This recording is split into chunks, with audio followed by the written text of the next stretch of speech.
Welcome to the show, folks. So glad you can tune in and join us. If you don't know me yet, my name is Mike Asherbrenner. I am the proud and humble leader of the Hounds of Business community, also known as the Redneck Connector. And you are tuning in to Mike King Biz Radio on ESPN 106.1 FM. All right, folks, we are bringing to you live. All right, if you're here with us, if you're watching live, fantastic. If you're listening on the air, thank you for tuning in. All right, because behind every profitable business is one unshakable truth. It all comes down to people, folks. And no one, very few, understand that better than Michael Joesten. All right, with 20 plus years of experience helping leaders and organizations thrive, Michael has built a career on diagnosing organizational health, transforming culture, and equipping leaders to get the results from their teams that they want and expect. So, as a performance and engagement specialist, Michael also shows executives and business owners how to shift from surface level fixes to strategic strategies that create sustainable growth. All right, love having this guy in the Hounds. We're going to pick his brain and let's get this party started. Thank you for tuning in, Homer, and everybody here. Super excited for you to be with us as usual. Looks like your business might be in a bit of a pickle. Don't you worry about a thing. You ain't alone in this. You're just a success story waiting to happen. Trust me on that. Every bump in the road is just an opportunity wearing a clever disguise. Welcome to the Hounds of Business community, where we don't just sit around twiddling our thumbs. Nope. We turn those obstacles into mighty fine stepping stones. This here's a place where high-level entrepreneurs and sharp professionals gather to grow their businesses and mindsets, kind of like how a good old gumbo needs the right ingredients to be something special. Ideas thrive here, and collaborations, well, they're as natural as sweet tea on a hot day. Success, it's a journey, and we're fixing to walk that road right beside you. Now, don't forget to follow us on LinkedIn for all the latest tips and insights. We're talking about the kind of wisdom that'll keep you ahead of the game. And while you're at it, head on over to our YouTube channel. We've got ourselves a treasure trove of videos, from expert interviews to webinars, everything you need to stay sharp in this fast-moving world of business. The Hounds of Business community? Well, we ain't just a network, we're a movement. So why not come on and be part of something bigger? Join us today and let's turn your business journey into a real Southern success story. Together, we'll achieve greatness, just like crawfish and singing on a Friday night. All right, folks, let's bring up Michael Joesten and find out if he also knows about crawfish and singing on a Friday night. How are you, big dog? Doing great. Thanks for having me. Oh, man, my pleasure. How long have you been in the Hounds of Business community? You remember? Because I can't. Yeah, it's been about 4 months. Oh, good. Good. Well, hopefully you're happy and you're still Very here. much. There you go. Yeah, no, very supportive group. Love the Hounds. Hey, birds of a feather flock together, big dog. So for sure. Let's start here. All right, at the beginning. It's a good place to start, I think. So what drew you into the people side of business? Right? There's many sides of it. And when did you realize that this was more than just HR stuff? Like, it was the key to profitability? Yeah, so two things really. If I go back to my original job, some early jobs that I had, both when I was still in high school, while I was in college, and then my first career out of college, just had really, really bad bosses, right? Yeah, amen. They didn't care about people. They cared about results. And this is back in the late 80s, early 90s, and things back then were just pound, and get results. And there was like no interest in connecting with the people. They would connect with the people that were already doing well, but for others, they weren't. And it was just such a put off, right, for me, because I honestly showed up every day and I wanted to do a good job. And in so many ways, I did do a really good job. Right. And I believe that inherently about people. Everybody wants to show up. 90% of people want to show up. 95% want to show up and do a good job and contribute, right? Right. And so just having that experience of these really awful bosses, I'm like, there has got to be a better way. But at the time, I'm like, I don't know any better, right? Right. You're the only one thinking that, it seems like, right? Yeah. Well, and then, so the second thing that happened was, so I owned, after those careers, I owned two different businesses. And real short history. One was really super successful. The other one was not nearly as successful. And I'm sitting there after both of these, and one was a really profitable exit, and the other was a not so profitable exit. But I'm weighing it. I'm like, what is going on? What allowed one thing to prosper so well, and the other not? And I started studying like mindset gurus, and that's what I was able to bring it down to. Was it was the mindset that I had in both of those ventures that made all the difference in the world. And I'm like, all right, well, there's what, 7 billion people on the planet, so we got 7 billion different mindsets going on. Right. That's going to go really far into how individuals succeed as well as how organizations succeed. And so that birthed my that's when I started my consulting practice, and really started focusing on the people side of things. I mean, that's remarkable. We had, the Six Sigma legend, right? Sabir Chowdhury on the show recently and said the similar thing. He said, and you've uncovered this. And, why does one company, right, go through the same systems or processes and they'll see a 10x result while company B gets a 100x? And instead of asparagus, right, everything remaining equal, they should both get a 100x, right, or 10. And, Sure. and you're saying, well, it's because of the people, the leader, the culture, all of that makes a massive difference. So it's not just Sesame Street feel good nonsense. This is bottom line results.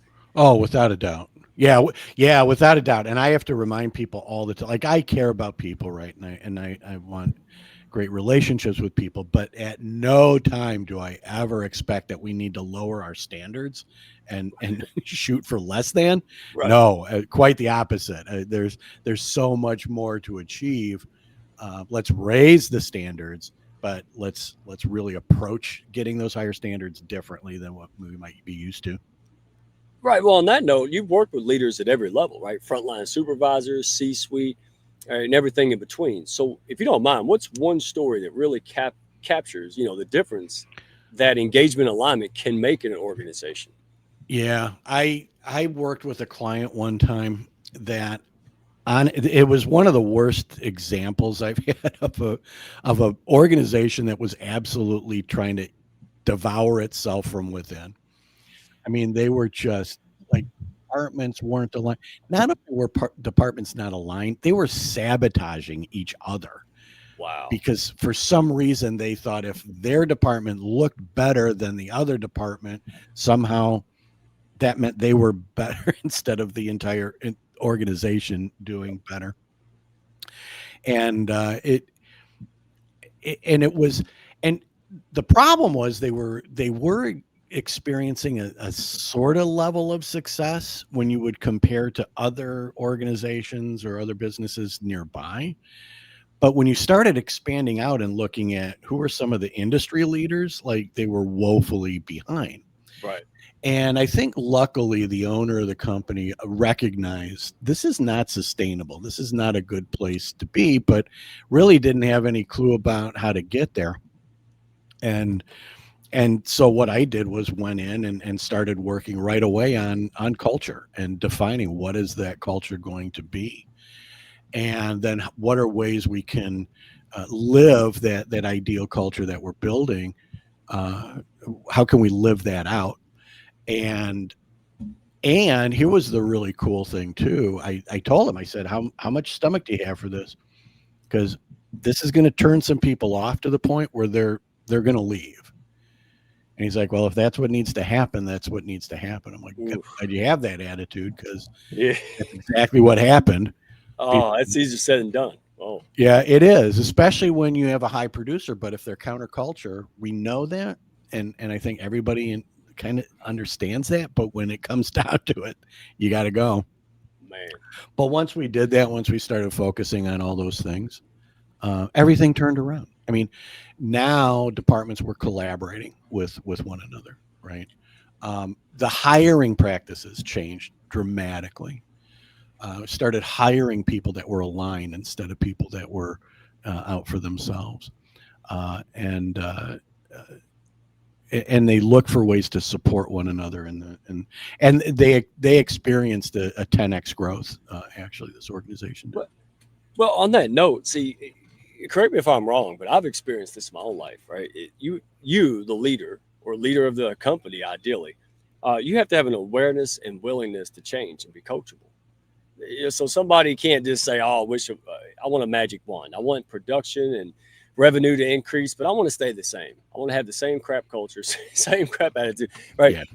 So, elaborate on that if you would, because again, we know it, we sense it, but we're busy and we'll get to it later and all of these excuses. Meanwhile, we don't understand that this is, if we're not inclining, we're declining. So, you talk a lot about the leadership gap, right?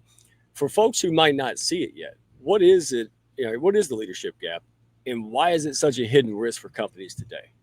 Yeah. I'm glad you bring that up. So the leadership gap really is, so you might have an organization and they've got like really good people with technical skills, like they know how to do the job. Right.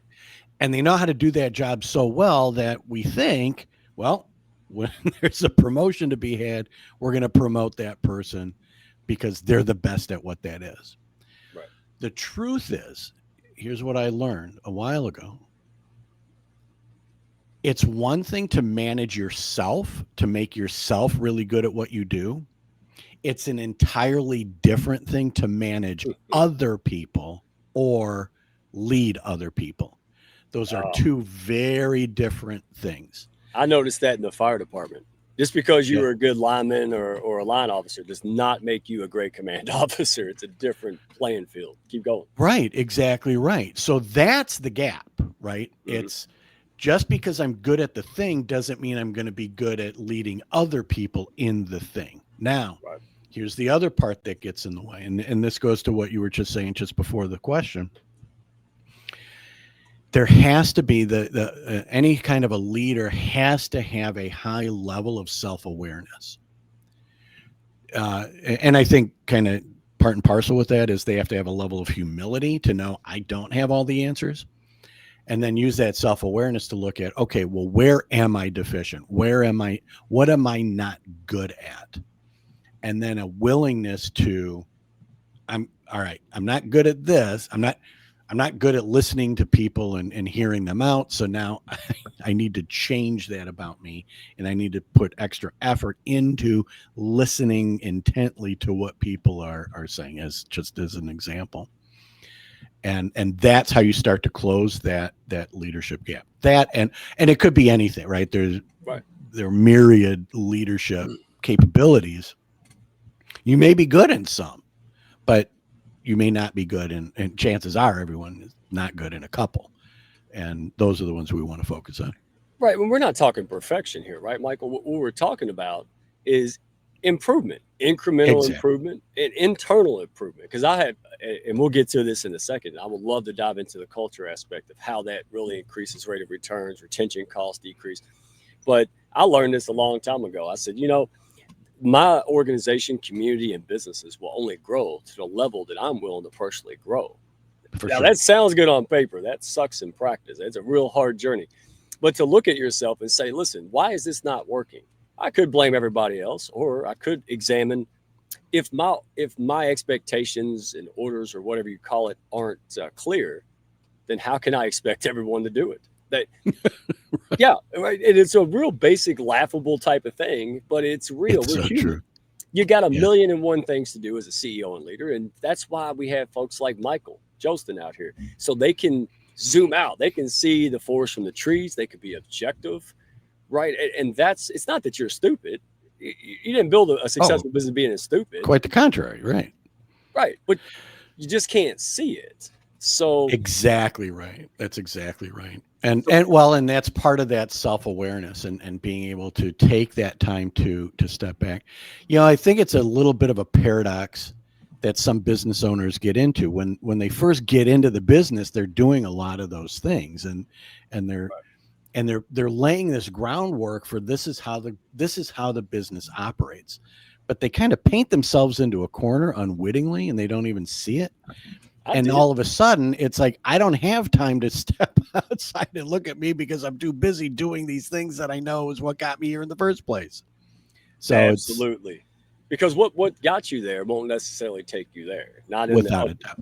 and I've learned that. So before we dive into the culture, because I know folks want to know, and quit being shy. I'm watching people watch us, and they're not being shy. So chime in with your good experiences. I know somebody out there had a bad boss, right?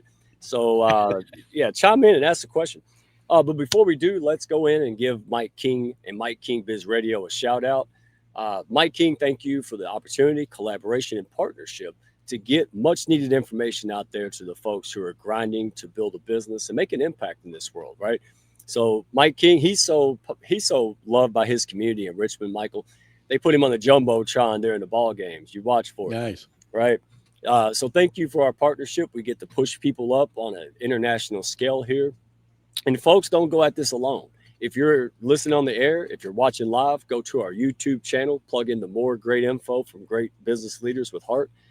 Hounds of Business on YouTube. You can find me, Mike Asherbrenner, Redneck1 on LinkedIn, or send an old school carrier pigeon, folks. I still take those, weather pending. All right. So if you're just tuning in, we are back with Michael Joesten. Go to his website, michaeljoesten.com. That's Michael, JOESTEN.com. All right. He's got lots of free stuff, articles, performance, everything else. And we're going to pull this up in a minute, but he's got a PDF that I thought was absolutely fantastic. Value first. All right. I love this. If you read Michael's stuff and it doesn't work and it's not aligned with you right now, then he's not going to try to sell you a coaching thing that you clearly don't need. All right. But if you read this, if you listen to it, and then you go, I need that. It's called seed planting. That's why he works so well on the Hounds here, because that's what we're all about. All right, Michael. So diving into the culture and engagement, the practical, the real. All right, Yeah. in your experience, what separates companies that say they care about culture from those who actually use it as a competitive advantage? I think you can summarize this down to, actually, I don't think it, I know you can summarize it down to one word, and that is integrity, right? Bingo. And and I look at integrity different. Some people look at integrity as it's a value that they have. I see integrity as just simply you either do what you say you're going to do, or you don't do what you say you're going to do. Period. Yeah. And so with any value, you're either in integrity or you're out of integrity with those values, right? But regardless, the companies that are willing to stand behind that culture and say, this is important to us and this is why it's important to us, and when we see people that are violating this or working against it, we're going to address that, and we're going to address it real quickly. Those are the ones that are truly living it. The ones that are out of integrity are like, well, yeah, this guy, he's our top producer. He may not fit exactly, but there's a lot to lose if we get rid of him. And so, Right. and the problem is that this is where you destroy your culture, is when the line level people, right, that the first tier workers, employees, they see that and they're like, well, if it doesn't matter for him, then it's not going to matter for me. And Yeah. right, and they're going Sounds to like just check out. kids. Sound like my kids, right? I can talk all day, but they're going to pick up my bad language and everything else, right? And the good stuff, right? Yeah, Because for sure. again, nobody, we're people, even if we want to, right? And Yeah. so it's very insightful, and we hear it a lot, right? These kind of things. But you're saying no, no, no, no. You got to practice these to make a difference. Not So only that, so here's a real quick. no, go ahead. So here's how real high performers work, high performing cultures, and that is where you have a line level part, like someone down at the bottom of the org chart. They're able to go up to the CEO or the COO and say, I've got a real concern here. We say we're about this, but our actions are doing this. When somebody at that level is able to go up to the leader and say that, and the leader can entertain that thought, and say, you're right, we have a disconnect and we need to do something about that. That's that winning culture. But Yeah. that's not, there's so much that goes into that where that leader is able to hear that. There, and what that says is there's a lot of trust going on in that organization to be able, Yeah. for them to be able to say, I've got concerns. Yeah, and not to brag, but that was hard fought for me. That's not, I'll be open about that. But thank goodness I did that. Thank goodness that was a priority because now people respectfully and will come out and say things. But they also realize too, if you bring that up, there's probably a 99% chance that you're going to help lead that. So be careful what you bring up, right? Because we're going to be a part of the solution. You're just not going to have Exactly. a complaint box, right? We're going to have an action box, and you're probably going to be driving that, right? Exactly. So, but again, I love the attitude because that's where it starts, right? So we pulled up your PDF, folks. You can go on to his website, michaeljoesten.com. Go pull this down for yourself. And there's a lot of good stuff in here, not too much, just enough to help you get started. And then if you want expert assistance and a consultation, obviously reach out to Michael. But we have challenge one, right? In creating high performing teams. It says limited leadership awareness and buy-in. And then challenge two, inadequate communication and collaboration. And number three, organizational culture that doesn't support it. Woo, that's the icing on the cake. So here's the question for a leader or business owner listening right now, right? What's the first sign their people strategy might be broken? What should they be looking for to realize this is a priority, not something to do later? Yeah. How they know? I think again they need to take that time and be able to step back and objectively look and see, are there disconnects here? Are there serious disconnects going on within the organization? And sometimes you don't even have to step that far back sometimes, because you might see a disconnect with the results, the performance that might be suffering. Well, as we dig into the performance, we might go to a supervisor, a manager, a leader, and say, what's going on? And they'll say, well, it's because ABC. That's why we're not hitting our numbers. But then you go to some other people, right, within the organization at a lower level. What do you think's going on? Oh, it's D, C, E, and F. Well, now there's a huge disconnect, right? They're not on the same page. Well, why are they not on the same page? Well, a couple reasons. Number one, like challenge number one, right? There's that leadership gap. Right. They're not understanding the role that they play in driving performance and culture and strategy. Also, we know challenge number two, communication stinks. It's broken. They're not, what you're saying is not being heard, or what I'm hearing is different than what you're saying. Right. Yeah. And then the third piece is that, that third challenge then is the culture. So just looking for those disconnects, I think is really the number one thing that a leader can be looking at to know if things are broken. I completely agree with that. And I've said this like a broken redneck parrot, Michael, that, I say the only thing that can mess up something good with value aligned people and a profitable business and community and everything else is miscommunication and holding it in and getting resentful. And we pretend like we don't. We do. We're human, right? Right. Before we're business people, dadgummit, we're people, Michael, right? And so, and I've noticed that. And that's why I have an open door policy, right? Use your manners. Don't be ridiculous. All right. Right. But if you come with hey, I'm doing this in the best interest of our mission, the organization, and by the way, if you're in an organization that doesn't promote that, practice that, reward that, then either go get another one or start your own business that you can make sure. Yeah. That's what motivates me. I'm like, you know what? I'm sure there's good businesses out there, but I'm done shopping around for them, right? Needle in the haystack. That's I'm right. just going to go out there and create the antidote to the stuff I want to see exist. So let's leave on this note. Take a minute or two if you don't mind. And folks, again, If you want to learn more, you want to connect with Michael, start applying his approach to your organization, start at michaeljoesten.com. All right, go download the free guide, hang on to it. So if and when it becomes an issue or priority, you know where to go. All right, and you got a resource. Last question. You've been doing this for over 20 years, my friend.